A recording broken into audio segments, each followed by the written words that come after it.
and Dr. Steph. We are holding this frame in honor of Patient Appreciation Day that's coming up in 2 weeks.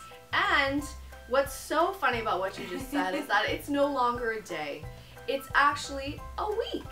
We used to have it on Saturday mornings as a one day, and we found that so many families were so busy on Saturday. So this year, in honor of our 10th anniversary, we decided to make it an entire week.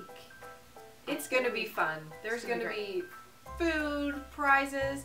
We have a gift for each of you also when you come into the office.